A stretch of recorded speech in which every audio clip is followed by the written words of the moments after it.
안녕하세요. 포항 효자한 의원입니다. 최근에 안면홍조로 내원해주시는 분들이 증가하여 안면홍조에 관해서 포스팅해보겠습니다. 처음에는 보통 일시적으로 발생하는 경우가 많습니다. 술 먹을 때만 생기더니 다음날 괜찮아진다던지, 매운 것을 먹고 일시적으로 생긴다던지, 그러다가 어느 순간부터는 술을 안 마셔도 가만히 있어도 얼굴이 계속 붉어져서 심각성을 느끼게 됩니다.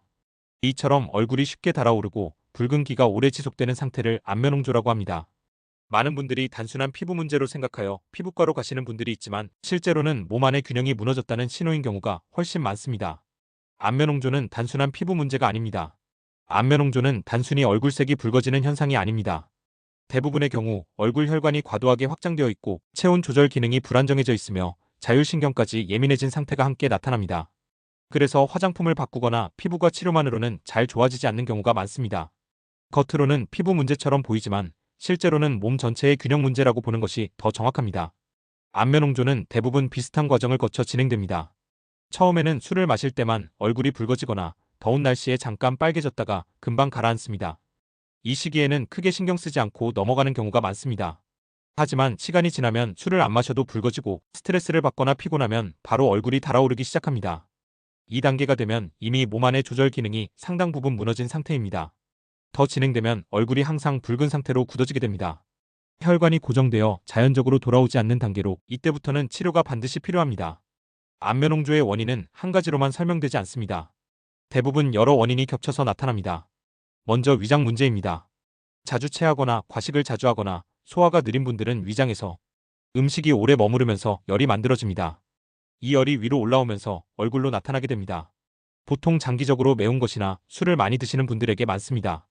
두 번째는 간 기능 저하입니다. 간은 몸속 노폐물과 독소를 처리하는 역할을 합니다. 과로, 스트레스, 음주, 약물 복용이 반복되면 간이 쉽게 피로해집니다. 그러면 열과 노폐물이 제대로 처리되지 못하고 얼굴로 몰리게 됩니다. 세 번째는 자율신경 문제입니다. 스트레스가 많고 수면이 불규칙한 분들은 자율신경이 예민해집니다. 이로 인해 혈관이 쉽게 확장되고 한번 달아오르면 잘 식지 않는 상태가 됩니다. 이 세 가지가 함께 작용하는 경우가 가장 많습니다. 한의학에서는 안면홍조를 단순히 열이 많아서 생긴 병으로만 보지 않습니다.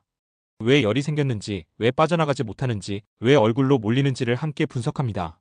위장에서 열이 만들어지고 간에서 처리가 잘 안 되고 신경과 혈관이 예민해지면서 얼굴이 계속 흥분 상태를 유지하는 구조로 보는 것입니다. 그래서 치료도 한 부분만 보는 것이 아니라 전신을 함께 조절하는 방향으로 진행합니다. 첫째, 몸 안에서 열이 생기지 않도록 구조를 바꾸는 것입니다. 소화 기능을 조절하고 음식이 정체되지 않게 하는 것이 기본입니다. 둘째, 간의 해독과 배출 기능을 회복시키는 것입니다. 열과 노폐물이 몸에 쌓이지 않게 만들어야 합니다. 셋째, 과민해진 혈관과 자율신경을 안정시키는 것입니다. 이 과정이 이루어져야 재발이 줄어듭니다.